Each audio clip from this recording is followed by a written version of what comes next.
Episode 115, 115.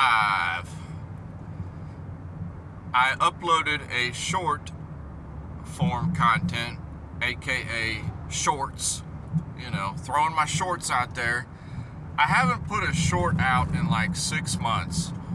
I was focusing mostly on just the long form content, and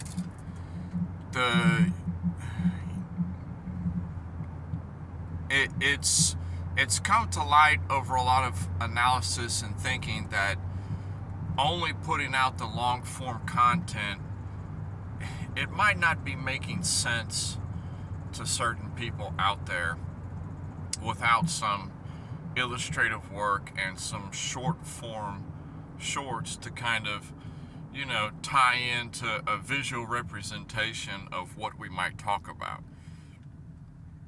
Because as I've said before, in my humble opinion, the actual trading is such a small part of the game.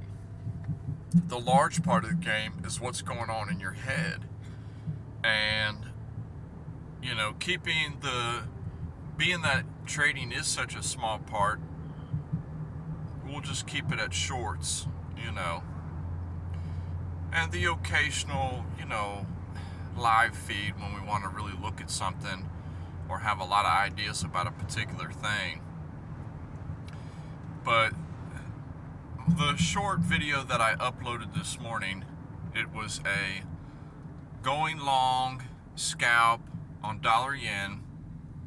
Why would you go long on something like that?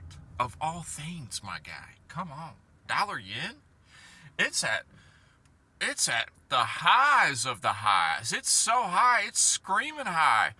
Why you going to take a scalp long on it? It's about to go down. That is exactly precisely the reason why you should be looking for a scalp long on something like that. Because all the market, all the news gurus, everybody's saying, wow, dollar yen, it's so high. Is the Bank of Japan going to do something about that? What's Japan going to do about their yen? Inflation's getting out of control over there. So what? Inflation's out of control everywhere. Inflation's out of control where I live. I know that for a fact. They don't care about their money. Nobody cares about their money. Something's going on that we just can't see. So when all the markets are telling you that, dollar yen's going to do something, they're going to correct it, it's going to correct it whenever it's going to correct it. There's not enough money on the table for it to correct it. That's why everybody thought that 156 area was top. Nah. 160? Nah. Nobody knows. This could very well be the top. But the reason that we entered that scalp long is quite simple. Price had been moving down, Euro session, and sure enough, end of the Euro session, it stopped going down and it started acting like it was going to go back up. Why? Why are you going to do that? If you're going to go down, go down. Because you could tell by looking at it that price was starting to go back up and it was making some reversal signs. Higher high, higher low. It's not really falling out as it was. It's just kind of climbing back up. So in a little consolidation area, that's when you want to get in. And the reason I write what I write on there is because you can clearly see that, there was a nice little pullback down. And you see that nice down candle. That is like the telltale sign for retail traders to go, oh, look, it pulled back here and now it's going back up again. Okay, I'm getting in and I'm putting my stop right under that candle right there, where I had marked in that short video. Well, because that's what they teach you. They teach you to put your stops under the previous low. So on a small time frame like that, the 1 minute time frame, that was your previous low. So everybody's putting their stops right there at the end of the Euro session. The Brinks is coming on board, and bam, what do? They take out that stop. Man, you seen it. You seen how they went down and took out that stop. And then what happened immediately after they took that stop? They went right back up. So that's how they trick people into losing, is because people got them stops so close and they put it right there to that candle. Well, that's easy money for the market to take. Where did we have our stop? We had it way down there, twice as far away. So if we got stopped out, oh yeah, we would have lost a little bit more. But if we would have got stopped out, we would have had a more general consensus of, no, this isn't really the move up. You know, that was just a slight coming up, and they're going to continue down, you know, for the foreseeable window this morning, you know. And it's nice to see how it panned out, how we were right, you know. We gave ourselves room to breathe, and sure enough, price went right up beyond where we thought we were, beyond our take profit. So that was a great trade, you know. Simple trade, great trade. It was like I would say it'd be like a 1.75 to 1 ratio if you're deathly concerned about your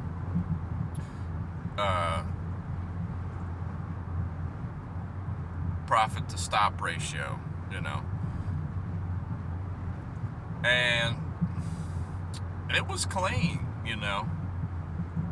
Honestly, as far as those ratios concern me, as long as I'm above a 1-to-1, I could care less. A 1-to-1 is fine with me. 1.1, great. 2.1, you're asking too much. Especially when it comes to the scalps.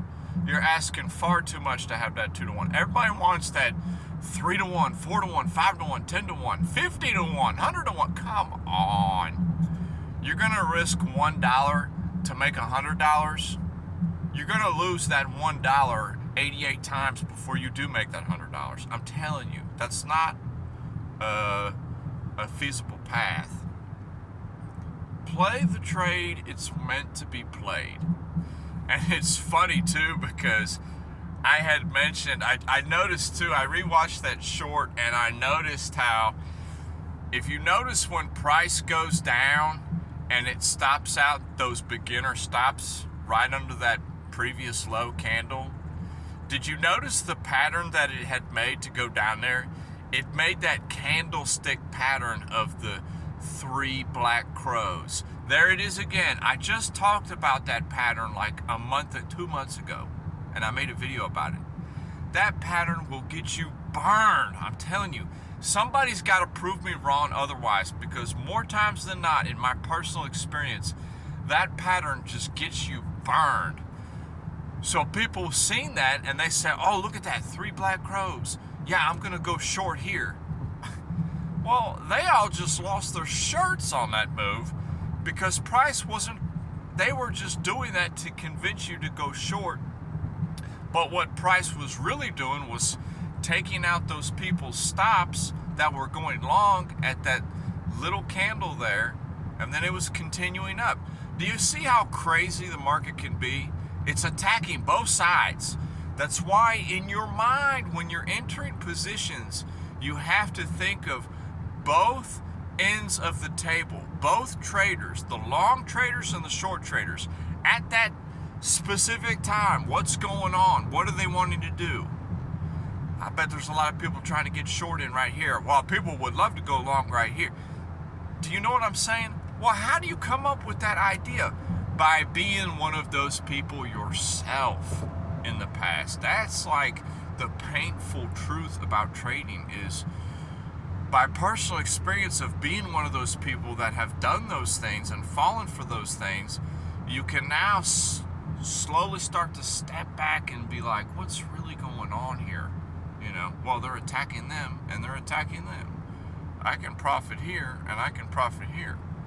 Is it time to punish these guys or these guys? Well, the market's indicating to me that we're going to punish the long traders for a second before we continue to keep punishing all the short traders from the past 8 hours that have been going short.